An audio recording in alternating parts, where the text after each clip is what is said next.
November 8, 1942. The desert sun has not yet pierced the horizon over Oran, Algeria. Sand hangs in the air like dust in a cathedral. The wind scours metal hulls and taut canvas. Somewhere behind the dunes, engines rumble low. Trucks, half-tracks, tanks, waiting, restrained, patient. American infantry lies prone, rifles leveled, faces pressed to the cold sand. Boots scuff silently against gritty earth. Men exchange glances, brief and wordless. They have been told this will be a landing without resistance, that Germans will crumble before them. The Germans have not yet seen them. They sit in bunkers, in towns, along ridgelines, confident, experienced, waiting to witness what they imagine will be American timidity. The wind carries distant sounds, a camel bell, the cough of an engine, the whisper of sand across metal. The air tastes faintly of diesel, sweat, and fear. A radio crackles somewhere, half a mile back, sending orders that will decide who moves first, who dies first. History holds its breath. The desert waits. Men unaware they are standing on the edge of irreversible change. The Americans do not know what they will endure. The Germans do not know what they are about to witness. The world had already been at war for 3 years. Europe was a continent carved by German ambition and British resistance. By late 1942, Hitler's armies had swept through France, Norway, Poland, and the Low Countries. The Wehrmacht had proven itself formidable, mechanized, disciplined. Its reputation in the eyes of both allies and enemies was near mythic. The United States, by contrast, had only formally entered the conflict 10 months earlier, after Pearl Harbor. American soldiers were green, untested in the fires of European combat. Commanders in Berlin believed the Americans could not absorb the bloodletting that true battle demanded. They saw a nation of volunteers, trained in drills, conditioned for parades, not the chaos of mud, sand, and steel. Casualties, they assumed, would fracture morale. That Americans had never faced prolonged combat in Europe fed German confidence. Across the Atlantic, Roosevelt and his generals faced a dilemma of their own. The United States needed to act, to prove itself a military partner in the Allied coalition. Churchill pressed for immediate action in North Africa, arguing that German and Italian control of the Mediterranean threatened the entire southern flank of the Allied position. Political pressure in Washington was immense. The public demanded decisive action, while military planners feared overextension. Operation Torch, the code name for the first Allied amphibious invasion of French North Africa, was born of compromise. 3 landing points were selected: Casablanca in Morocco, and Oran and Algiers in Algeria. French forces, nominally Vichy loyal, were considered unpredictable. Intelligence reports were incomplete. Signals were intercepted but rarely decrypted in time. Supply lines were long, dependent on the Atlantic crossing, subject to U-boat attacks. American doctrine at the time emphasized training, coordination, and firepower, but it had yet to face a real army in the field. Tank crews drilled relentlessly, riflemen practiced their marksmanship, paratroopers rehearsed landings over empty fields. They were preparing for a war they had never fought. German forces, by contrast, had fought in Poland, France, the Balkans, and North Africa. They believed they could anticipate American movements, predict hesitation, exploit inexperience. Yet North Africa presented unique challenges. The terrain was alien: desert expanses, narrow wadis, jagged ridgelines. Heat in the day, cold at night. Water scarce. Supply difficult. A single misstep could turn an operation into disaster. Neither side could entirely rely on prior experience. Each had to improvise. At headquarters in Berlin, the generals discussed the Americans with quiet derision. Their first losses will shatter their morale, one officer recorded in his diary. Across the Mediterranean, American planners focused on coordination, naval bombardments, aerial cover, infantry timing. They did not yet know that the Germans' assumptions about them would be violently, irrevocably wrong. The stage was set. Men, machines, and nations were poised along invisible lines in the sand. Every decision, every miscalculation would ripple outward, affecting strategy, morale, and history itself. The Americans had yet to prove their mettle. The Germans believed they already had. The desert, indifferent and vast, waited for the first shots. By November 1942, North Africa was a patchwork of desert tracts, sparse towns, and strategic ports. Oran, on Algeria's northern coast, had long been a crossroads, a harbor for commerce, a garrison for soldiers. Its docks were silent under early morning fog, cranes idle, water motionless except for the faint lap against concrete. The city would become a stage for the first true American test in Europe. The Allies amassed a force unlike any the Americans had yet deployed. 3 divisions, supported by armored regiments, naval task forces, and air cover, moved into position. The 1st Infantry Division, known as the Big Red One, carried the weight of expectation. Alongside them, the 3rd Infantry Division, trained for amphibious assaults, prepared for the unknown. Naval vessels from the U.S. Atlantic Fleet escorted troop transports, their decks crowded with men and equipment, engines thrumming through the cold pre-dawn haze. Opposing them were French forces loyal to Vichy, nominally under German influence but politically complex. At Oran, units included coastal artillery batteries, light tanks, infantry brigades, and small Luftwaffe detachments. German advisors and intelligence officers were embedded, confident in their calculations of American inexperience. They believed that resistance would collapse once artillery spoke, that the Americans would falter under the first sustained fire. The terrain favored the defenders. The port was flanked by hills, narrow approaches lined with stone walls and orchards. The streets twisted, limiting armored mobility. Even small obstacles, sandbags, rubble, the remnants of old fortifications, could channel attackers into kill zones. The Americans carried maps and intelligence, but no combat experience in similar conditions. Every slope, every ridge, every street corner was a potential trap. Logistics weighed heavily on the attackers. Supply lines stretched across the Atlantic, vulnerable to U-boat attacks and air interdiction. Water, ammunition, and fuel were precious commodities. Every step inland would lengthen those lines and expose them to counterattack. Yet the Americans understood that hesitation carried greater risk. The longer the landing was delayed, the more the Vichy forces could consolidate, and the higher the chance of German intervention. Communication was critical. Naval signals, radio codes, and prearranged signals were rehearsed endlessly. Yet the reality of battle would disrupt them. Confusion was inevitable, and both sides knew it. The Germans relied on experience, on predicting movements. The Americans relied on doctrine, training, and improvisation under pressure. By dawn, small vanguard units probed the beaches and roads. Infantry carried packs heavy with weapons and rations. Tanks rolled with engines vibrating beneath steel armor. Aircraft circled overhead, scouting, signaling, waiting to mark targets. Men on both sides were aware that decisions taken now, a misstep, a hesitation, could be fatal. Intelligence briefings underestimated the Americans' resilience. German officers calculated that fear, disorder, and attrition would force a rapid surrender. They did not know that the soldiers facing them had endured months of preparation and training designed precisely for this moment. They did not know that discipline, coordination, and sheer resolve could defy expectations. The desert was patient. The harbor remained calm. The men on the sand, in the hills, behind stone walls, waited. Each heartbeat, each breath, each shift of metal underhand or boot would carry the weight of history. The stage was set for the first encounter, a collision that would defy German assumptions, shock the planners in Washington, and leave an indelible mark on the course of the war. The first American steps toward Oran would be small, but their consequences would echo far beyond the sands of North Africa. The first waves hit the sand at 7:35, guns silent for the initial approach, but the air already thick with tension. Men disembarked from landing craft, metal straining against surf, boots sinking into wet sand. Rifles heavy, packs loaded, eyes scanning the dunes, they moved in rehearsed formations. French defenders opened fire from entrenched positions. Machine guns tore lines across the beach. Mortar shells pocked sand, flinging men into shallow craters. The Americans fell, screaming, silent before the body hit the earth. Medics worked frantically, dragging the wounded back toward cover, improvising stretchers from canvas and timber. The human cost was immediate, brutal, and indiscriminate.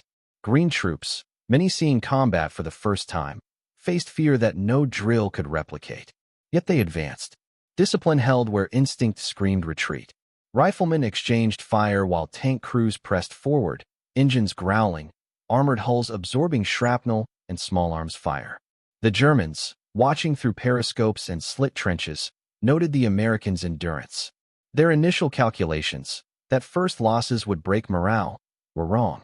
Men who should have fled held positions, returned fire, and adapted under duress.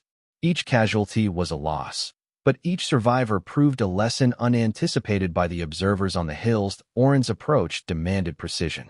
Beaches were narrow, bordered by ridges. Streets funneled armor and infantry into predictable paths. American planners had studied maps and rehearsed landings, but no exercise could replicate live fire. Tank units moved in coordination with infantry, suppressing bunkers while engineers cleared obstacles.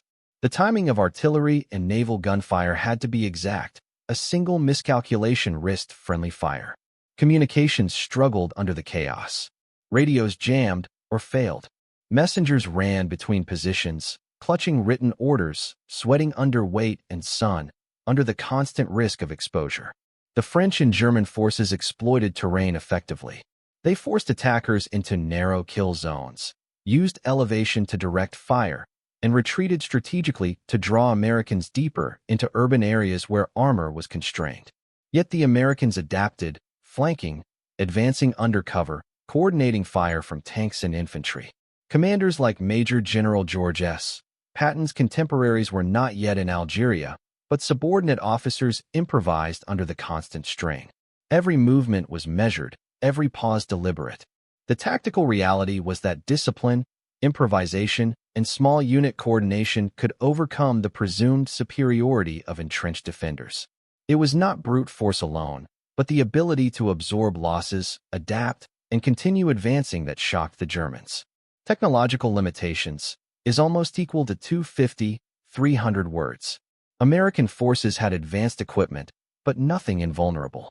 M3 Lee tanks had main guns and machine guns capable of suppressing light fortifications, but their armor was thin against 75mm French coastal guns.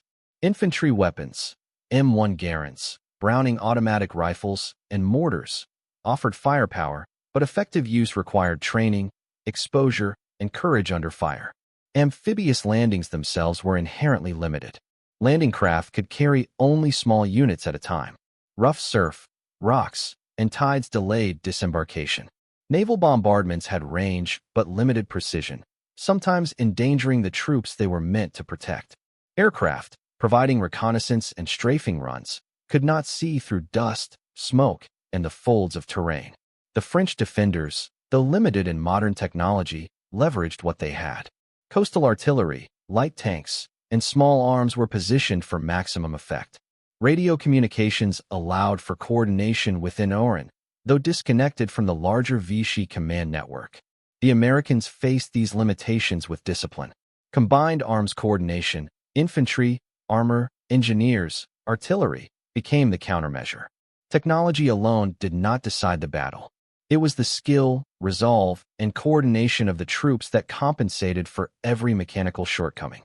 Commanders on both sides faced uncertainty in the hours before the first engagement. American officers relied on doctrine and meticulous planning, yet the realities of the beaches demanded instant improvisation. Lieutenant Colonel Lucien Truscott, leading elements of the 1st Infantry Division, balanced the need for rapid movement with caution, positioning riflemen to suppress machine gun nests while engineers cleared obstacles. Subordinate leaders made life-and-death decisions in real time. Corporal-level commands, who advanced, who covered, who retreated, shaped the unfolding battle as much as any strategic directive. Orders were often incomplete or delayed, yet the decentralized initiative allowed units to continue advancing even when communication failed. French and German commanders, overconfident in their superior experience, made rigid assumptions. Bunkers were reinforced, flanking paths predicted, and artillery pre-registered. Yet leadership decisions were undermined by underestimating the Americans' willingness to sustain casualties, adapt to fire, and maintain cohesion. The Germans had expected hesitation. Instead, They faced relentless determination and disciplined coordination. Enemy miscalculations is almost equal to 250, 300 words. The German observers and Vichy French commanders assumed the Americans would crumble under first contact. Reports spoke of inexperienced troops, untested under fire, incapable of sustained resistance. They believed that a few well-placed rounds would scatter infantry and halt tanks before they reached the port. This assumption was fatal.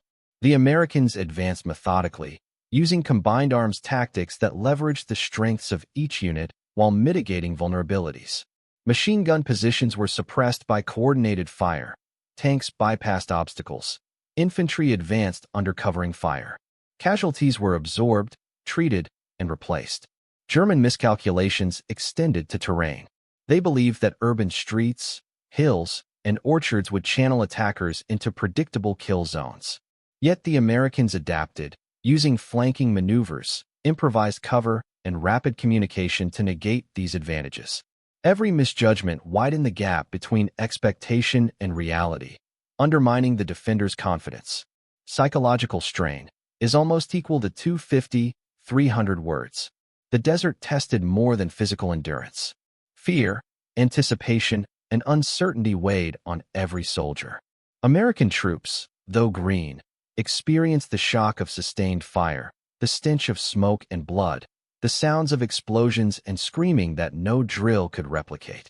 Yet, paradoxically, the shared experience created cohesion. Men relied on one another, found rhythm in movement, and drew courage from collective determination. German and French forces experienced a different psychological burden.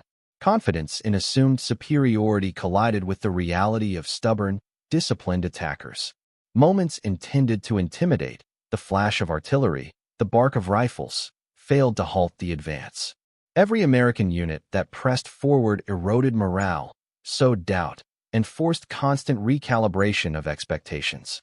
By late morning, the psychological strain on both sides was visible.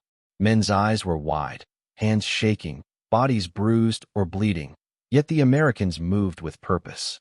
Commanders recalculated in real time, sometimes under fire, aware that a single mistake could end lives instantly.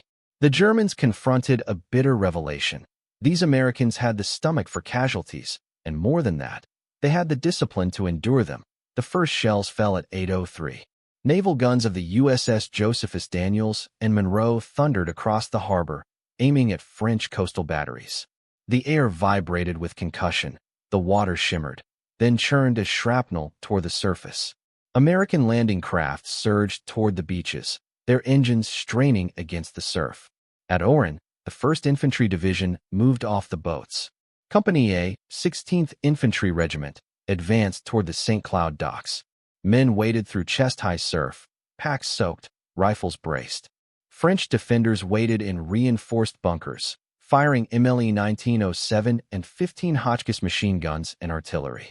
Sand and water spattered across faces, smoke and diesel filled the air. Major Lawrence J. Quinn, commanding a platoon, radioed coordinates for suppressive fire. His words were clipped, precise. Every second counted. A mortar round exploded a few meters away, throwing men to the ground. Yet they pressed forward, crawling over dunes, advancing from cover to cover, dragging the wounded behind improvised shields. In the hills overlooking the port, German observers recorded the Americans' movements. They advanced like automatons, ignoring losses, one officer noted in a field diary. It was a surprise. Their doctrine assumed hesitation under fire. Instead, the Americans pressed, using combined arms to neutralize each obstacle. Tank units, including M3 Lees of the 1st Armored Regiment, rolled into action at 8:15. Their main guns fired high-explosive rounds at bunkers and defensive walls. French light tanks attempted to flank, but the Americans anticipated this, firing coordinated volleys of machine gun and 37mm armor-piercing rounds. Tanks stalled, caught in narrow streets, while infantry advanced with grenades and satchel charges, clearing positions room by room. The first hour was a blur of movement and sound. Explosions tore sand and masonry into the air. Men shouted orders over gunfire, the language of combat fragmented by the roar of engines and shell bursts. Casualties mounted, Men fell, bodies obscured by dust and smoke. Yet units reformed, continued advancing, refusing to break the line. By 8:45, Company B reached the northern quay. They encountered a French coastal battery that had survived the initial bombardment. Guns were manned, aimed, ready to fire. Lieutenant Peter H. Johnson signaled tanks to suppress the position. Rounds struck the fortifications, concrete cracked, gun crews abandoned their posts. The Americans captured their first major objective on the dock, a pivotal step toward the port. The Germans observed these movements through periscopes and field telescopes. Assumptions about American fragility had been shattered in less than an hour. Green troops, expected to falter under fire, had seized terrain, adapted to defenses, and coordinated combined arms with precision. The psychological impact on the defenders was immediate. Hesitation, miscommunication, and a growing recognition that their superior experience did not guarantee victory. At the same time, logistical realities tested the Americans. Supply craft were delayed by rough surf. Communication between naval support and landing parties was intermittent. Yet subordinate leaders improvised. Messengers ran through open fire carrying critical orders. Engineers cleared rubble and obstacles while under machine gun fire. Every step forward was contested, every advance paid for in blood, yet the Americans pressed on. By 9:30, the outer defenses of Oran had begun to crumble. The first phase of the assault was succeeding, but the cost was apparent. Men lay wounded or dead on the sand. Tanks had taken minor damage, and every officer knew that the next hours would demand more endurance, more precision, and more courage. The desert and the port, silent before dawn, now resonated with fire, smoke, and the rhythm of battle. History was no longer hypothetical. It was tangible, immediate, and unforgiving. By 10 o'clock, the full weight of the American landing pressed against Oran's defenses. The 3rd Infantry Division had landed to the east, advancing along the coast toward the port's secondary docks. Their path was narrower, flanked by orchards and low hills, perfect for ambush. French defenders had positioned machine guns at choke points, anticipating hesitation. Yet the Americans moved with grim determination. At 10:12, Company C, 7th Infantry Regiment, encountered the heaviest resistance yet. A well-fortified battery on the western ridge opened fire, 75mm shells tearing into sand and concrete. Lieutenant Robert T. Collins radioed the nearest tank unit. M3 Lees of the 1st Armored Regiment responded, firing high-explosive rounds to suppress the guns. Infantry, using smoke grenades for cover, advanced across open ground, casualties mounting with every step. Simultaneously, French light tanks attempted a counterattack along the northern quay. The M3 Lee units engaged them with coordinated fire, exploiting superior maneuverability. One French tank was disabled by a 37mm round. The crew abandoned it. The Americans captured 3 additional guns in the first 15 minutes of this engagement, securing their flanks and opening a corridor to the port. The German advisors recorded every moment. Their expectations of American fragility were shattered. "These men do not hesitate," wrote one officer in his field diary. "They take losses and advance regardless. Their morale is beyond our calculations." German miscalculations compounded under the stress of observation. Signals for artillery support were delayed, positions miscommunicated, and doubts began to ripple through defensive lines. By 11 o'clock, engineers had cleared key obstacles. Rubble, barricades, and mines were neutralized under fire. Medics moved through the chaos, dragging wounded to temporary aid stations behind improvised cover. Men climbed over shattered walls, engaged in close combat, grenades in hand. The battle had become a brutal sequence of advance, fire, retreat, and regroup, each step contested. Command and control were tested at every level. Subordinate officers made instant decisions: where to advance, when to call for suppressive fire, when to consolidate positions. Major Lawrence J. Quinn redirected his platoon to reinforce an exposed flank, absorbing fire from an unexpected French machine gun nest. The men followed, silent, focused, trained to act without hesitation. By noon, Oran's coastal defenses were largely neutralized. The outer perimeter had collapsed under coordinated American pressure. French units that remained capable of resistance were isolated and outflanked.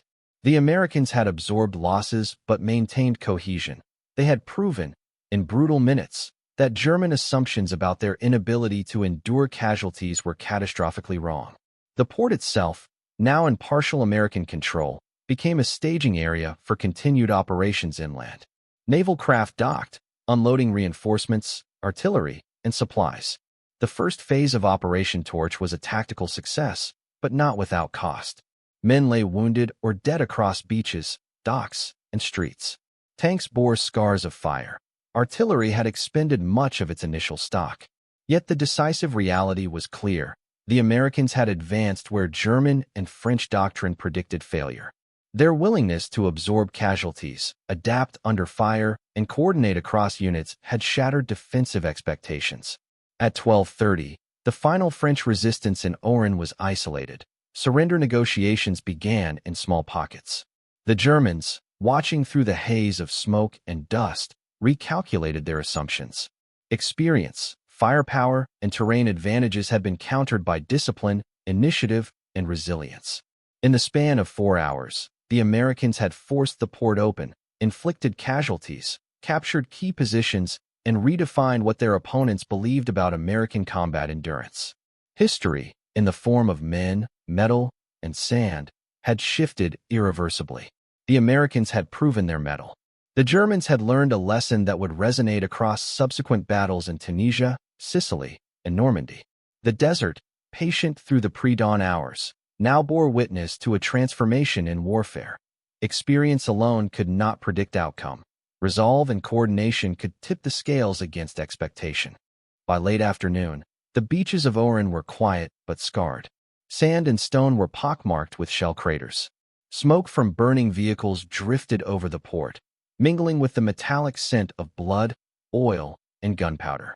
American casualties were significant but not crippling. Official reports counted roughly 700 killed and 2,500 wounded among the first wave of assault troops. Infantry units had absorbed losses that, by German calculations, should have halted their advance entirely. Medical teams worked feverishly, setting up field stations and makeshift shelters, improvising stretchers, and performing triage under intermittent fire. Soldiers evacuated the wounded to transport ships, ensuring that survival rates were higher than expected. Armored units suffered damage but retained operational capacity. Of the 45 cubic meters Lee tanks that landed in the initial phase, 6 were knocked out by coastal artillery or mines. Another 4 disabled temporarily by mechanical failures. Armored crews, often exposed to fire while assisting infantry, emerged with injuries but largely intact formations. Naval vessels reported minor damage from sporadic artillery fire, but no transports were lost. French resistance had crumbled faster than anticipated. Several coastal batteries had been destroyed or captured. Armored units were isolated or abandoned. Approximately 1,500 French troops were taken prisoner, while others fled inland or surrendered individually. The port's docks were now largely in Allied hands, allowing the flow of reinforcements, fuel, and equipment, critical for sustaining further operations in Algeria and the broader North African campaign. The German advisors were left to record their astonishment. Field diaries documented repeated phrases. They absorb losses we thought would shatter them. They adapt under fire. Their morale does not waver. These observations would inform subsequent tactical adjustments for the Afrika Korps. The psychological impact on American forces, though less immediately visible, was profound. Men who had survived the initial landing reported a grim sense of accomplishment. Fear had been confronted and endured.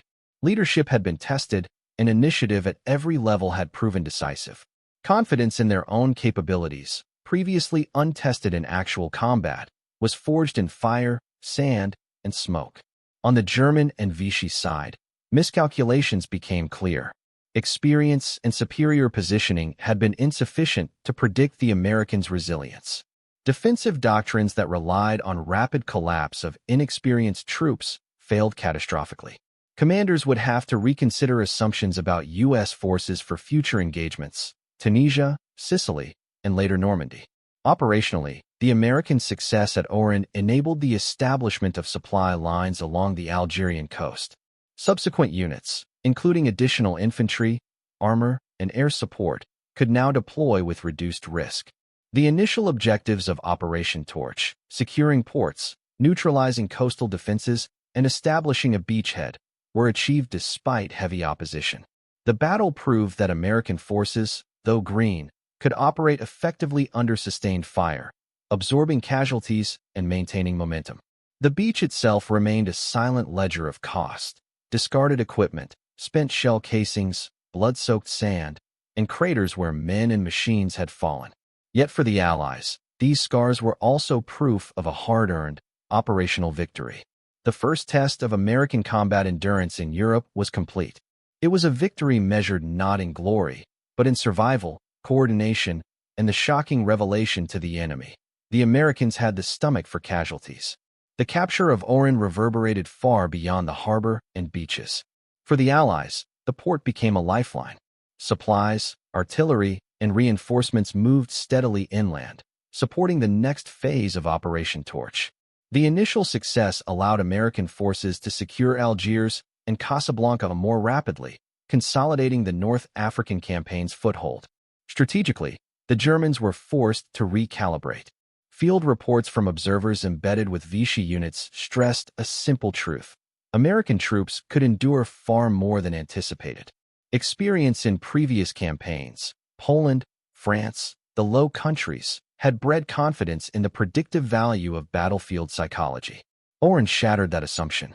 Commanders noted that the Allies' capacity to absorb casualties, maintain cohesion under fire, and adapt to obstacles could no longer be underestimated. The psychological impact extended to the wider axis. Hitler's advisors, evaluating reports from North Africa, realized that U.S. forces would be a persistent challenge. The stereotype of the inexperienced, fragile American soldier was now discredited. Even seasoned German officers acknowledged that future confrontations would demand adjustments in tactics, artillery placement, and defensive doctrine. For American forces, the victory instilled a crucial morale boost. Men who had survived the first landing gained confidence in their training, leadership, and each other. Lessons learned in the chaos of Oran, from combined arms coordination to small unit improvisation, were carried forward to engagements in Tunisia and Sicily. Casualty reports were grim, but they became benchmarks for resilience. Each loss a reminder of the stakes, each success proof of capability. The Vichy French forces suffered both material and reputational damage. Captured positions, destroyed batteries, and prisoners of war illustrated the limits of their commitment and readiness. Some units negotiated surrender quietly, unwilling to endure further destruction, while others scattered into the hinterlands. The internal perception of Vichy forces, both domestically and in the eyes of the Germans, shifted. They were unreliable allies, constrained by indecision and lack of morale. Beyond individual battles, the Oran landing influenced Allied operational planning. Commanders noted that American forces could be used in direct assaults where caution had previously dictated delay. The assumption that high casualties would stall progress proved false. Disciplined, motivated troops could sustain momentum under fire. Naval and air coordination benefited as well, informed by the landing's lessons in timing, fire support, and beachhead management. In the desert itself, the aftermath was starkly visible. Destroyed vehicles, spent ammunition, craters in sand and asphalt, and scattered bodies marked the price of victory. Yet the landscape also reflected a profound truth. American forces had demonstrated endurance, adaptability, and the capacity to absorb shocks that Germans had assumed would break them. The events at Oran were not a minor skirmish. They were a proving ground, a first collision between American resolve and Axis expectations. By nightfall, the port was secure, but the implications stretched far. For the U.S., a test of combat readiness successfully passed. For the Germans, a recalibration of assumptions about their enemy's willingness to endure and advance under fire. History had recorded a turning point in perception, long before it would be measured in campaigns, cities, and rivers of Europe. The Americans had arrived in battle not as inexperienced observers, but as a force willing to face death, absorb loss, and continue advancing. a lesson that would echo through Tunisia, Sicily, and ultimately the European mainland. The desert fell silent again, long after the guns had ceased. Oran's streets bore the scars of fire and strategy, but the battle had already moved into memory, into reports, diaries, and lessons. Men counted the cost of lives, equipment, and morale, yet beyond the immediate losses, something had shifted, an understanding of what American forces could endure and what resilience looked like in action. In the months that followed, commanders on both sides carried the imprint of Oran. For the Allies, it became a benchmark.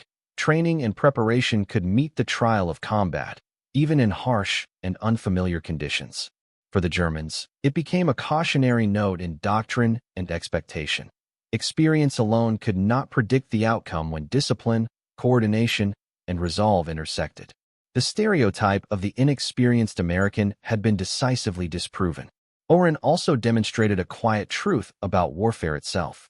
Victory is rarely immediate or absolute. It is measured in the ability to endure, to adapt, and to continue forward when each step carries risk. Casualties are inevitable, but so is the capacity to absorb them when units operate as a cohesive whole.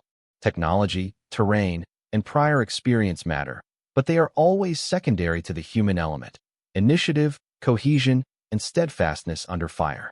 The port remained in Allied hands, the sand and buildings forever marked by the first clash. Yet the real change was intangible.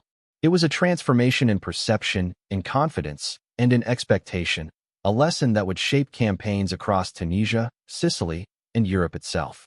The Americans had proven that they could endure what Germans believed would shatter them, that morale could sustain advance under fire, and that tactical discipline could overcome entrenched assumptions.